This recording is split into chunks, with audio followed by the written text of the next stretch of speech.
있습니다. 아브라함이 할례를 받고 나서 어떤 변화가 나타났습니까? 아마도 많은 변화가 있었겠는데 성경은 하나의 변화에 아주 강조점을 두고 있습니다. 그건 바로 다름 아닌 대인관계의 변화였습니다. 그래서 그전에는 별로 관심을 두지 않았던 나그네들에게 할례 받은 아브라함은 관심을 두게 되었습니다. 아브라함은 지독한 이기주의였습니다. 그런데 할례를 받고 나서 그런 그가 이타적 사람으로 바뀌게 되었죠. 그래서 무더운 정오 낮 시간에 그 앞을 지나가는, 자기 집 장막 앞을 지나가는 나그네 3명을 정중히 초대해서 지극정성으로 환대를 했습니다. 그리고 이제 3명의 나그네는 아브라함이 베풀어주는 환대를 다 받고 나서 이제 아브라함의 집을 떠나게 됩니다. 자, 그러자 아브라함은 그냥 돌려보내지 아니하고 그 3명의 나그네를 집 앞에까지 한참 나와서 전송합니다. 따라 나온 거죠. 자, 그때 나그네들은 자기들을 전송하고 있는 아브라함에게 이렇게 말합니다. 여러분 17절 말씀 보십니다.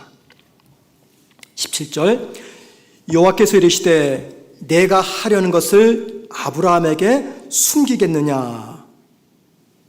그리고는 이 3명의 천사들, 그 3명의 천사들을 성경은 여호와라고 말합니다. 왜냐하면 천사들은 하나님의 전령자입니다.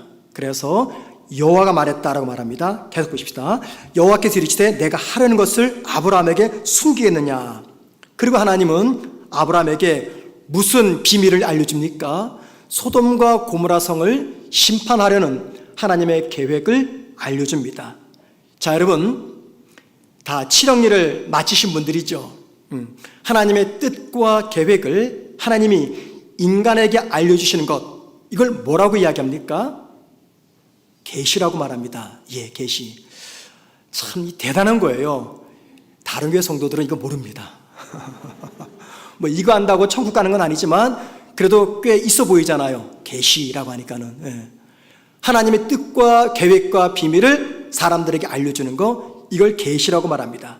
자, 그러니까 지금 하나님은 아브라함에게 당신의 뜻과 계획인 계시를 알려주고 있습니다. 여러분, 지금 하나님이 아브라함에게 무슨 이야기 하시냐면, 아브라함아 잘 들어라. 내가 너에게 내가 알고 있는 비밀 한 가지를 말해줄게. 다른 사람들은 다 모르는데 내가 너에게만 알려줄게 해가지고 하나님이 당신의 뜻을 이 아브라함에게 전해줍니다. 여러분, 인간이 하나님의 뜻과 계획을 안다는 거, 이거 대단한 특권입니다. 하나님이 저한테 야, 천목사야, 내가 너한테만 알려줄게 라고 말한다면 이건 엄청난 특권이죠. 자, 그런 의미에서 볼 때 여러분, 이 아브라함이 이 엄청난 특권을 어떻게 받은 겁니까? 그냥 받은 게 아니죠. 그 앞서 뭐 했습니까? 지극정성으로 나그네를 대접했어요. 나그네를 지극정성으로 대접한 결과 하나님으로부터 하나님의 비밀, 계획, 뜻, 계시를 전달받는 큰 특권을 입었다는 겁니다. 저는 기복주의를 강조하는 목사가 아닙니다. 아마 여러분 아실 거예요. 제가 지난 7년간 이 강대상에 설교할 때 저는 기복주의 설교를 한 적이 거의 없습니다. 그런데 여러분, 하나님을 잘 믿으면 복 받는 것은요, 사실입니다. 신앙을 복과 연관시키는 것이 잘못되었지, 하나님을 잘 섬기면 하나님 주시는 복을 받습니다.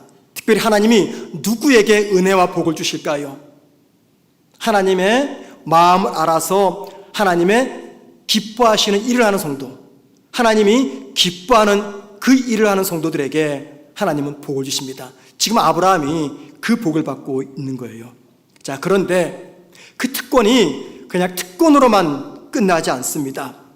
큰 특권인 하나님의 계시를 알게 되면 그 다음에 뭐가 이제 따라오냐면 감당해야 될 책임도 함께 따라온다는 겁니다. 그러니까는 특권은 특권만 주어지지 않냐고 특권과 함께 감당해야 될 책임도 함께 주어진다라는 겁니다.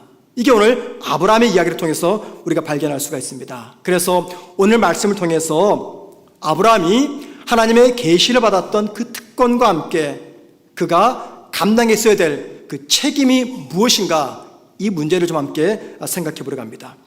여러분, 아브라함이 들은 하나님의 계시, 비밀, 이게 무엇입니까? 소돔과 고모라 성의 심판에 관한 이야기입니다. 하나님께서 하나님의 계시로서 소돔과 고모라 성을 심판하신다는 이야기를 아브라함에게 들려주었어요. 그때 아브라함이 자연스럽게 떠올린 사람은 거기에 살고 있었던 조카 롯과 그의 가족들이었습니다. 그리고 아브라함은 어떻게 해서든지 소돔에 살고 있었던 롯과 그의 가족들을 구하기 위해서 비장의 카드를 꺼냅니다. 그게 뭘까요? 그게 바로 도구기도입니다. 도구기도. 그래서 그는 하나님 앞에 한 가지 문제를 제기해요. 아주 건방지게 하나님께 문제를 제기해요. 그게 무엇입니까? 하나님, 소돔과 고모라 성이 악인 때문에 심판하신다고 하는데, 그런데 거기에 만약에 의인이 살고 있으면 그 의인이 악인과 함께 죽는 것, 이건 너무 부당하지 않습니까? 라고 이야기합니다. 하나님의 계획에 정면으로 도전하는 거예요. 소돔을 심판한다는 하나님의 계획에 아브라함은 문제를 제기했습니다. 그때 아브라함은 하나님으로부터 어떤 약속을 받습니까? 그 소돔과 고모라 땅에 의인 10명만 있어도 그곳을 심판하지 않겠다라고 하는 하나님의 확증, 약속을 받습니다. 자, 아브라함이 왜 의인 10명에서 멈췄는지 그 의미에 대해서는 제가 오래전에 설교를 한 기억이 납니다. 특별히 그 설교는 우리 교회에서 제가 선보는 설교할 때 그때 했던 설교예요. 꽤 오래전이죠. 그래서 오늘은요, 그 의미는 생략합니다. 왜 아브라함이 10명에서 멈췄는가, 그 의미는 생략하고 대신에 아브라함이 하나님의 계시를 전해들은 그 특권에 대한 책임을 지기 위해서 조카 롯과 그의 가족을 구하기 위한 도고 기도의 이 책임을 감당했다는 것, 이걸 함께 우리가 생각해 보려고 합니다. 특별히 아브라함의 이 도고 기도 속에 담겨 있는 도고 기도의 의미, 정신, 특징, 이런 것들을 생각하려고 해요. 지금 저는 여러분에게 도고 기도라고 말했습니다. 오래전에는 중보 기도 이렇게 얘기했죠. 우리 교단에서는요, 중보 기도를 쓰지 않습니다. 왜냐하면 중보 기도자는 유일하신 주님밖에 없어요. 하나님과 인간을 대신 중보해 주시는 분. 우리가 저와 여러분을 하나님과 중보할 수는 없잖아요. 중보자는 우리 주님 한 분뿐이고 대신 우리는 그냥 도구, 대신 기도해 준다. 그래서 도구 기도라는 표현을 씁니다. 아브라함의 도구 기도에 나타난 그 특징을 살펴보면서 도구 기도하는 우리 자세가 어떠해야 되는가 하는 문제를 좀 한번 생각해 보려고 합니다. 첫 번째입니다. 도구 기도자는 하나님의 중심의 삶과 타인 중심의 삶을 살아야 됩니다. 다시 말씀드립니다. 누군가를 위해서 도구 기도하는 분은요, 하나님 중심의 삶과 타인 중심의 삶을 살아가야 됩니다. 여러분, 도구 기도란 무엇입니까? 도구 기도란 하나님의 눈으로서 다른 사람을 보고 그를 위해서 올리는 기도입니다. 하나님의 눈으로 다른 사람을 보고 그를 위해서 올리는 기도, 이게 도구 기도입니다. 여기서 하나님의 눈으로 본다, 이 말이 굉장히 중요해요. 하나님의 눈으로 본다. 자, 우리 20절 말씀 보시면요, 소돔과 고모라의 죄악에 대한 하나님의 반응이 나옵니다. 우리 다 같이 함께 읽어봅니다. 시작. 여호와께서 또 이르시되 무거우니. 예, 이 말씀은요, 소돔과 고모라의 죄에 대한 하나님의 반응입니다. 여러분, 아브라함이 소돔과 고모라를 위해서 도구 기도하기 위해서 무엇이 필요할까요? 그것은요, 하나님이 소돔과 고모라를 보면서 느꼈던 것처럼 아브라함 역시 이 도시의 부르짖음을 들을 수 있는 귀와 느낄 수 있는 마음이 필요합니다. 이 말은 무슨 말이냐면 하나님의 마음으로 그 도시를 느낄 수 있는 것을 이야기합니다. 그리고 아브라함은 하나님의 이 마음을 느꼈기 때문에 소돔 땅을 위해서 도구 기도를 하게 된 것이죠. 자, 우리는 여기서 도구 기도를 위해서 무엇이 필요한지를 알 수 있습니다. 무엇이 필요할까요? 여러분 가운데 다른 분을 위해서 도구 기도하신 많이 계시죠? 우리가 누군가를 위해서 도구 기도할 때 무엇이 필요할까요? 도구 기도를 하기 위해서는요, 하나님과 동등한 마음으로 보고 느끼는 이 영적 감수성이 필요합니다. 하나님처럼 보고 느낄 수 있는 영적 감수성. 이 말은 무슨 말이냐면, 도구 기도자는요, 기도 대상자의 아픔을 하나님의 마음으로 느끼고 하나님의 눈으로 보고 하나님의 귀로 들을 수 있는 귀와 눈과 마음을 가져야 된다, 그 말입니다. 그래야 도구 기도할 수 있습니다. 여러분, 나를 위해서 기도도 힘들지만 다른 누군가를 위해서는 기도한다는 거 결코 쉽지 않습니다. 그런데 어떤 분이 그를 위해서 대신 도구 기도할까요? 간단합니다. 하나님의 마음으로 그분의 아픔을 느끼는 분, 그런 분이 도구 기도할 수가 있습니다. 그렇기 때문에 도구 기도를 다른 말로 하자면, 도구 기도란 하나님의 마음속으로 들어가는 것이다 라고 말할 수 있어요. 하나님 마음속으로 들어가는 것, 그래야 도구 기도가 나옵니다. 하나님 마음속으로 들어간다, 그 말은 무슨 말입니까? 기도 대상자의 마음속으로 내가 들어간다, 그 말이에요. 여러분, 우리 교회 주차장 뒤쪽으로 배밭이 다 사라졌습니다. 그 교회 뒤에 숨겨졌던 그 배나무들이 전염성이 굉장히 강한 이 전염병에 걸려가지고 감염되어서 모든 배나무들을 다 뽑아서 땅에 묻어버렸습니다. 그런데 제가 이번 주 초 화요일인가 수요일인가 비가 꽤 많이 올 때입니다. 그때만 하더라도 이렇게 1층에서 바라볼 때 교회 주차장 근처의 배나무만 다 뽑힌 줄 알았어요. 그런데 제가 한번 비 오는 날 옥상으로 올라가 봤습니다. 옥상에 올라가서 이렇게 보니까 깜짝 놀랐어요. 모든 배나무들이 다 사라진 거예요. 제가 그 장면을 보면서 무슨 생각이 나냐면, 그 배밭 주인, 배밭 농사를 졌던 그 주인의 마음이 자연스럽게 느끼는 겁니다. 여러분, 이런 생각이 들었어요. 이 배밭 주인 마음이 얼마나 아플까. 그 넓은 배나무들이 하나도 없이 다 사라지고 말았어요. 그리고 저는 그 빗속에 우산을 들고 한참 동안 그 배나무 밭을 보면서 배나무 주인을 위해서 기도했습니다.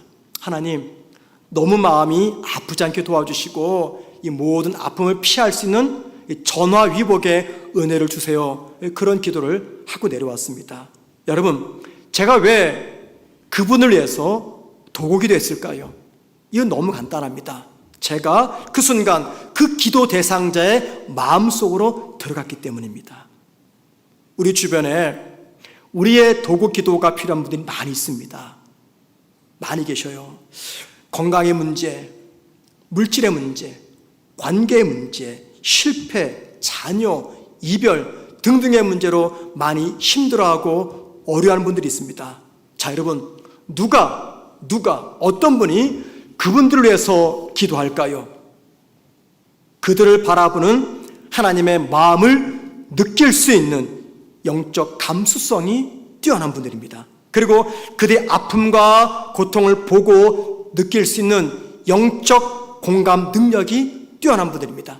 영적 감수성과 영적 공감 능력이 있는 분들이 누군가를 위해서 도구 기도를 할 수가 있는 것입니다. 특별히 성도는 나의 영적 가족이다라고 생각하는 그런 분들이 옆에, 앞에, 뒤에 계신 내 성도들을 위해서 도구 기도를 할 수가 있는 겁니다. 그래서 여러분, 저와 여러분이 누군가를 위해서 도구 기도한다, 그 말은 무슨 말이냐면, 자기 중심의 삶을 사는 것이 아니라 타인의 마음속으로 들어가는 타인 중심의 삶을 사는 것이며, 더 나아가 하나님 마음속으로 들어가는 하나님 중심의 삶을 살아간다는 겁니다. 그게 바로 도구 기도입니다. 다시 말씀드립니다. 도구 기도란 타인의 마음속으로 들어가서 타인의 중심의 삶을 사는 것이며, 하나님 마음으로 들어가서 하나님 중심의 삶을 살아내는 것, 이게 바로 도구 기도입니다. 그런 분에게 하나님이 어찌 복과 은혜를 주지 않을까요? 자, 두 번째, 도구기도는요, 하나님이 이 세상에 깊은 관심을 갖고 있다라는 것을 믿고 기억하는 성도가 드리는 기도입니다. 다시 말씀드립니다. 도구기도는 하나님이 이 세상 일에 대해서 깊은 관심을 갖고 계심을 믿는 성도가 드릴 수 있는 기도라는 것입니다. 여러분, 하나님이 소돔과 고모라를 보면서 무조건 심판하지 않았어요. 무조건 심판하지 않았습니다. 21절 말씀 보면 하나님이 직접 그곳을 찾아가서 그것이 어떠한지를 조사하십니다. 다 같이 한번 21절 보십니다. 제가 읽을게요. 내가 이제 내려가서 그 모든 행한 것이 과연 내게 들린 부르짖음과 같은지 그렇지 않은지 내가 보고 알려 하노라. 그런지 그렇지 아니하는지 내가 보고 알려 하노라. 여러분, 이 말씀은 지금 무엇을 강조하는 말씀입니까? 우리가 믿는 하나님은요, 이 세상을 지어 놓으시고 이 세상이 자기 마음대로 알아서 혼자 돌아가도록 이 세상으로부터 멀리 초월해 계신 분이 아니다라는 것을 강조하고 있는 말씀입니다. 하나님은요, 세상 만사에 직접 관여하시고 돌보시고 그 형편을 감찰하시는 분이다라는 것을 이야기합니다. 이 세상 일들 중에서 하나님의 관심을 끌지 않는 일들이 과연 존재할까요? 이 세상 일들 중에서 하나님이 관심을 두지 않는 그런 일들이 존재할까요? 성도들이 말입니다. 이유와 의미를 알 수 없는 고난과 실패를 경험하게 되면 이렇게 푸념합니다. 하나님이 자신에게 관심을 두고 있지 않다고. 하나님 나한테 관심을 두지 않으니까 지금 내 삶의 의미를 알 수 없는, 이유를 알 수 없는 인생의 고난이 찾아왔다라고 이야기합니다. 자, 그러다가 계획한 일들이 순조롭게 잘 진행되면 어떻게 고백할까요? 하나님이 나를 눈동자처럼 지켜주셨다라고 감사합니다. 무슨 말이냐면 하나님이 세상에 관여하는 이 기준을 자신에게 찾아온 형통과 불행으로 결정합니다. 하나님이 이 세상사에 개입하시고 관여하시는 그 기준점이 뭐냐? 내 삶에 찾아온 형통과 고난, 실패와 승리, 이것들을 가지고 하나님이 나를 외면하신다, 또는 하나님이 우리를 눈동자처럼 지켜보아하신다라고 이야기합니다. 여러분, 우리가 꼭 기억할 것이 있어요. 하나님은 악한 일이건 선한 일이건 큰 일이든 작은 일이든 개인 일이든 국가적인 일이든 모두 관심을 갖고 지켜보고 계시다는 사실입니다. 이것은요, 어느 성도가 도구기도를 할 수 있을까라는 질문에 아주 분명한 답을 제공해 줍니다. 여러분, 어느 성도가 다른 사람을 위해서 도구기도를 할 수 있을까요? 한 가지 확신을 갖고 있는 성도가 도구기도를 할 수가 있습니다. 그 한 가지 확신, 무슨 확신입니까? 하나님은 이 세상 모든 일들, 이 세상 모든 사람들에 대해서 관심을 갖고 있다라는 이 확신을 갖고 있을 때 세상과 다른 사람을 위해서 도구기도하는 도구기도자가 될 수가 있다는 겁니다. 그리고 성도의 도구기도는요, 하나님이 이 세상과 이 세상 사람들에게 깊은 관심을 갖고 있다라고 보여주는 증거가 됩니다. 참된 기도자 어떤 분일까요? 참된 기도자는요, 세상이야 어떻게 돌아가든 말든 신경 쓰지 않고 세상 일에 대해서 등 돌린 채 그냥 골방에 들어가서 깊이 기도만 하는 성도, 그분이 참된 기도자가 아닙니다. 하나님의 마음과 시선을 가지고 이 세상이 어떻게 움직이고 있는지 관심을 갖고 세상을 바라보는 분들이 참된 기도자가 될 수가 있다는 겁니다. 여러분, 도구 기도자는요, 세상에 대해서, 사람들에 대해서 깊은 관심을 갖고 있는 분들입니다. 세상이 어떻게 돌아가든 말든 나 혼자 그냥 골방에서 기도하는 분들, 참된 도구 기도자가 될 수가 없습니다. 여러분, 꼭 기억하셔야 됩니다. 세상도 모르고 주위 사람들에서 관심도 없으면요, 도구 기도자가 될 수가 없습니다. 누가 도구 기도가 될 수 있으니까 평소 세상에 대해서 자신의 주변 사람들에 대해서 관심을 갖고 있는 사람들, 그런 분들이 도구 기도자가 될 수가 있습니다. 자, 세 번째, 도구 기도는요, 자신의 노력을 하는 기도가 아니라 하나님이 청하고 이끌어 주시는 기도라는 겁니다. 다시 말씀드립니다. 도구 기도는 자신의 결단으로, 자신의 노력으로 하는 기도가 아니라 하나님께서 도구 기도 할 수 있도록 청해 주시고 이끌어 주실 때 할 수 있는 기도라는 것입니다. 22절 함께 보십니다. 다 같이 22절 함께 읽습니다. 시작.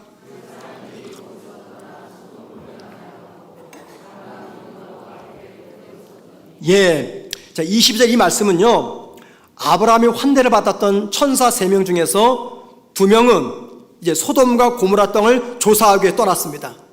나중에 보시면요, 소돔과 고모라 땅에 천사 2명만 찾아와요. 그 한 명 어디 갔습니까? 즉, 한 명은 아브라함 앞에 서 있어요. 아브라함 앞에. 그러니까는 두 사람은 떠났지만 한 천사는 아브라함을 떠나지 않았다라는 것을 보여줍니다. 그리고 아브라함은 그 천사 앞에 서서 이제 뭐 합니까? 롯을 구하기 위해서 도구 기도를 시작합니다. 여러분, 아브라함 앞에 서 있는 천사가 누굽니까? 하나님의 전령자예요. 그래서 아브라함이 천사 앞에 서 있는 것을 성경에서는 아브라함이 하나님 앞에 서 있다라고 바꿔서 표현한 것입니다. 엄밀한 의미에서는 하나님이 아니라 지금 천사, 나그네 앞에 서 있는 거예요. 하나님이 아브라함에게 소돔과 고모라 죄악이 너무 중해서 그 땅을 심판하겠다 말씀을 하셨어요.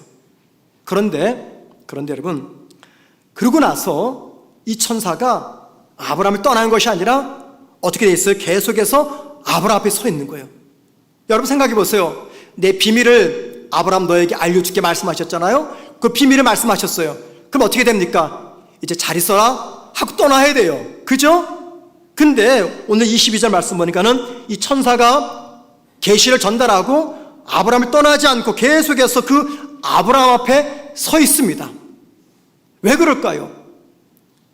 이 천사가 왜 아브라함을 떠나지 않고 아브라함 앞에 서 있는 것입니까? 그것은요, 지금 천사는 아브라함에게 무엇을 기다리고 있는 것이에요? 도구 기도. 너 조카 롯을 위한 기도 제목이 있지? 지금 나한테 기도해라. 아브라함의 입에서 도구 기도가 나올 때까지 천사는 아브라함을 떠나지 않고 아브라함 앞에 서 있는 겁니다. 그러니까는 아브라함을 떠나지 않고 아브라함 앞에 서 있는 것은 하나님께 도구 기도를 하라는 하나님의 촉구라는 겁니다. 촉구. 그리고 아브라함은 자신을 떠나지 않는 그 천사에게, 즉 하나님에게 롯을 구하기 위한 도구 기도를 시작합니다. 그런데 여러분, 우리가 지금까지 아브라함의 이야기를 살펴봤지만 그동안 아브라함이 몇 번이나 도구 기도했습니까? 75세 때 고향을 떠난 그 순간부터 지금 3명의 나그네가 찾아오기 전까지 약 29년 세월 동안에, 24년 세월 동안에 아브라함이 몇 번이나 도구 기도했을까요? 한 번도 한 적이 없어요. 한 번도 하지 않았습니다. 지금 이것이 유일한 도구 기도입니다. 처음으로 도구 기도를 하고 있는 거예요. 그럼 그때가 언제냐? 할례를 받고 난 후.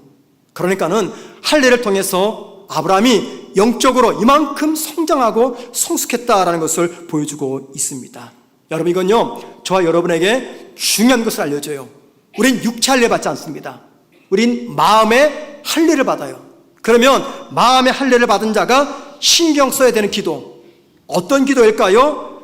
자기 중심의 기도가 아니라 타인 중심의 기도해야 된다라는 것입니다. 마음의 할례 받은 성도가 드린 기도는 자기 중심의 기도, 나만을 위한 기도가 아니라 타인을 위한 이타적인 기도를 해야 된다. 그 이야기를 오늘 이 이야기가 보여주고 있습니다. 그래서 여러분, 도구 기도는요, 정말 성숙한 성도의 기도입니다. 왜냐하면 웬만한 성도들은요, 스스로 자원해서 도구 기도 못하기 때문입니다. 그냥 이렇게 함께 모여서 기도할 때 기도 제목을 목회자가 내어드리면 그때 어쩔 수 없이 도구 기도하지만 누군가를 위해서 나 혼자를 위해 기도할 때는요, 도구 기도 잘 못합니다. 그런데 여러분, 이 도구기도는 지금 누가 요청하는 기도입니까? 하나님이 요청하는 기도예요. 아브라함아, 네 마음속에 있는 그 기도 내가 알고 있다. 나에게 꺼내봐라.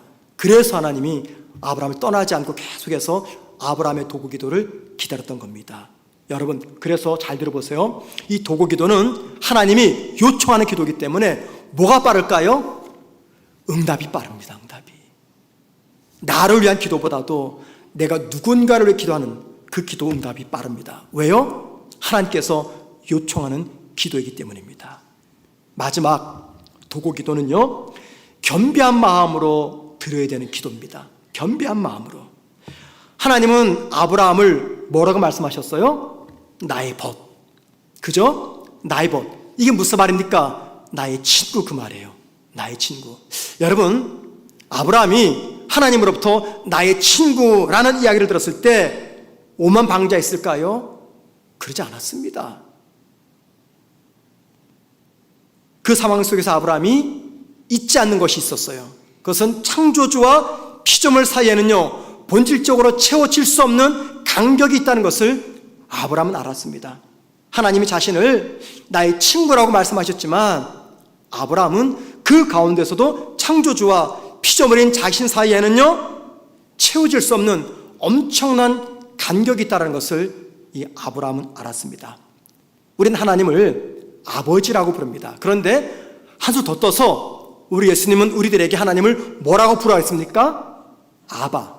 아바. 이 말은 아람어인데 우리말로 아빠라는 말입니다. 아빠. 하나님을 아빠라고 부르래요. 아빠. 우리가 비록 하나님을 아빠 혹은 아버지라고 부르지만 그 하나님은요, 함부로 접근할 수 없는 거룩하고 어미하신 분입니다. 더더욱이 지금 아브라함이 하나님께 어떤 문제를 제기했습니까? 하나님의 심판의 공정성에 대해서 이의를 제기했잖아요. 하나님, 소돔과 고모라 땅에 의인도 있습니다. 그런데 그 의인을 악인과 함께 죽이시겠습니까? 라고 하는 하나님의 심판의 공정성에 아브라함이 이의를 제기했어요. 그런데 여러분, 그 기도 중에서도 꼭 기억할 것이 있습니다. 그게 뭐냐면 인간의 유한성을 인정하는 겸허한 자세가 앞서야 된다는 겁니다. 그래서 여러분, 아브라함은요, 27절에서 도구 기도하는 자신을 뭐라고 말합니까? 티끌이나 재 같은 존재라고 말합니다. 하나님, 저는 하나님 앞에서 티끌이나 재와 같습니다 라고 말합니다. 이 말 뭘 보여줄까요? 도구 기도하는 아브라함의 심적 상태를 보여줍니다. 아브라함은 도구 기도하는 이 순간만큼은요, 정말 겸손한 마음이었습니다. 하나님은 아브라함에게 소돔의 심판을 알리기 위해서 지금 아브라함 앞에 서 있었습니다. 그리고 당신의 뜻을 숨기지 않고 모든 것들을 다 아브라함에게 알려주었어요. 비록 하나님이 아브라함에게 당신의 뜻과 계획을 다 알려주었어도 하나님은 세상을 심판하는 분이시며 온 만물을 당신의 장중에 붙잡고 계신 전능자이십니다. 그리고 아브라함은 비록 하나님이 자신에게 하나님의 뜻을 알려주었고 자신을 하나님의 벗이라고 말씀하셨지만 아브라함은 하나님은 온 만물을 창조하신 창조주이시며 심판주이시며 주관자 되신 분을 아브라함은 잊지 않았습니다. 그래서 그는 마치 자신을 티끌이나 재와 같습니다 라고 고백하면서 겸비한 마음으로, 겸손한 마음으로 도구 기도를 했던 것이죠. 여러분, 하나님은요, 아브라함뿐만이 아니라 우리가 하나님께 던지는 그 어떤 질문들, 특별히 무엄한 질문들도 다 받아주십니다. 하나님께서 거절하시는 질문 하나도 없습니다. 모든 걸 다 받아주십니다. 이것은요, 하나님과 우리 사이에 친근한 관계가 무시되지 않고 있다는 증거예요. 하나님은 하나님의 하시는 일에 대한 우리들의 반응, 그것이 부정적인 반응일지라도 그 어떤 반응을 하나님은 다 수용하십니다. 그것이 비록 부정적인 것이랄지라도 하나님은 외면하지 아니하고 다 받아주십니다. 마치 아브라함의 탄원과 질문이 바닥에 날 때까지, 어디서 바닥에 났습니까? 의인 10명에서 더 이상 내려가지 않았잖아요. 아브라함의 탄원과 질문이 바닥에 날 때까지 하나님은 그를 떠나지 않고 계속해서 응해 주셨습니다. 그것처럼 우리가 하나님의 하시는 일에 대해서 어떤 말씀을 드려도 하나님 우리를 중단시키지 않고 우리를 떠나지 않고 계속해서 우리에게 응해 주십니다. 그럼에도 여러분, 기도하는 우리의 자세, 특별히 도구 기도하는 우리의 자세는요, 겸손임을 잊지 마셔야 됩니다. 겸손. 말씀의 결론입니다. 오늘 본문에 나타난 아브라함, 어떤 모습입니까? 이전에 비해서 영적으로 굉장히 성숙해지고 깊어진 모습입니다. 특별히 이 도고 기도자의 모습을 통해서 우리는 뭘 발견합니까? 은혜 받은 자의 책임을 발견합니다. 은혜 받은 자의 책임. 여러분에게 한번 여쭙고 싶습니다. 혹 여러분 가운데 나는 하나님께 은혜 받았다 라고 생각되는 분 계십니까? 그것이 물질의 은혜이든 건강의 은혜이든 가정의 은혜이든 신앙의 은혜이든 나는 하나님께 은혜 받은 하나님의 자녀다 라고 생각되시는 분 계세요? 여러분, 은혜 받으셨다면요, 그 책임을 감당하셔야 됩니다. 그 책임은 뭐냐고요? 다른 누군가를 위한 도구 기도자가 되어드리는 겁니다. 우리 신앙의 성장과 성숙도는요, 바로 누군가를 위해서 내가 도구 기도자가 되는 것, 이걸 통해서 확인할 수가 있습니다. 저는 도구 기도자가 어떤 자세를 갖춰야 되는지 이 4가지 특징을 말씀드렸어요. 첫 번째, 도구 기도는 하나님의 중심의 삶과 타인 중심의 삶을 살 때 할 수 있는 기도다 말씀드렸습니다. 도구 기도는 하나님이 세상에 대해서 깊은 관심을 갖고 있음을 믿는 성도가 드릴 수 있는 기도라고 말씀드렸습니다. 도구 기도는 자신의 노력이 아니라 하나님이 청하시고 이끄시는 기도라고 말씀드렸어요. 도구 기도자는 겸손함과 겸비함으로 기도해야 된다 말씀드렸습니다. 도구 기도뿐만이 아니라 모든 기도자, 어떤 내용의 기도이든지 이 4가지 기도의 원리를 우리가 잊지 말아야 됩니다. 자, 여러분, 마지막으로 여러분에게 하나 질문을 보겠습니다. 이 도구 기도의 최대 수혜자가 누굴까요? 우리가 누군가를 위해서 도구 기도합니다. 그 도구 기도의 최대 수혜자 누굴까요? 기도의 대상자일까요? 아니면 도구 기도자일까요? 누가 최대 수혜자일까요? 마태복음 10장 12절과 13절에서 그 답을 알려줍니다. 우리 다 같이 함께 읽습니다. 시작. 또 그 집에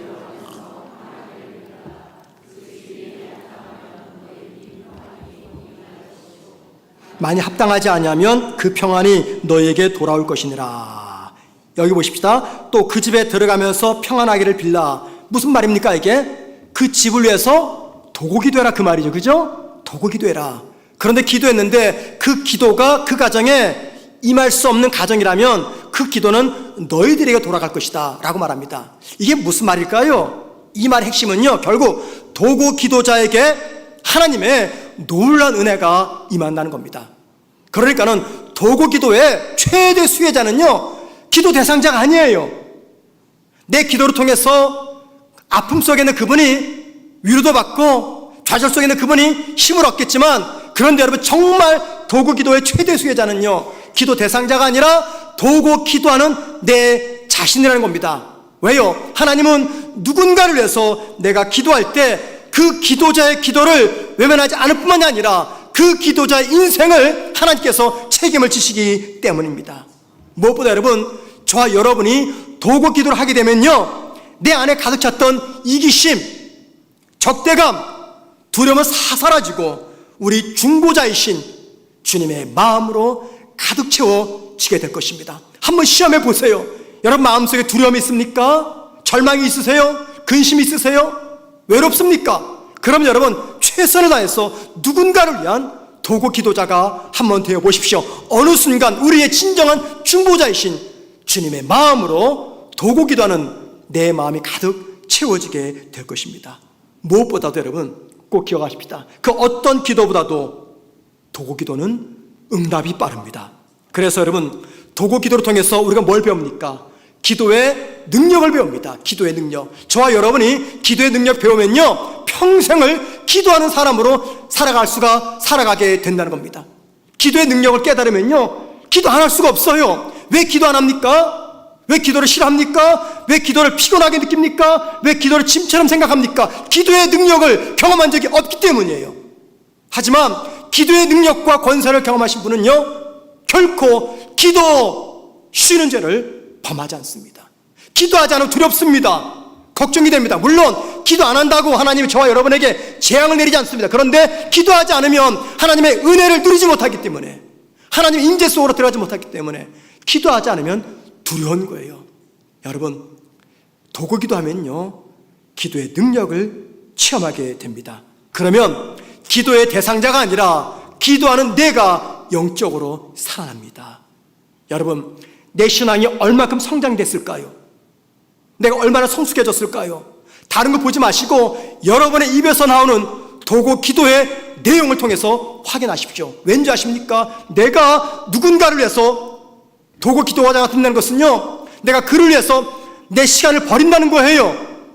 내가 누군가를 위해서 도구 기도자 된다는 것은 내 에너지, 내 열정, 내 체력, 내 건강을 희생한다는 겁니다. 내가 누군가를 위해서 내 것을 희생하는 분, 이게 얼마나 성숙하고 성장한 분입니까? 그래서 나는 정말 성숙한 신앙인인가 확인하기 위해서 평소 내 기도의 내용을 점검해 보시면 정확합니다. 여러분, 우리 기도의 범위를 넓히십시다. 우리 가정, 내 직장, 내 사업장을 넘어서 내 주변의 사람들, 우리 세론이 아니더라도 우리 교회, 다른 교회, 평택, 지역사회, 대한민국, 전 세계까지 우리 기도를 넓히자고요. 무엇보다 우리 기도의 내용에 바구니가 있습니다. 그 바구니에 많은 사람들을 담으시길 바랍니다.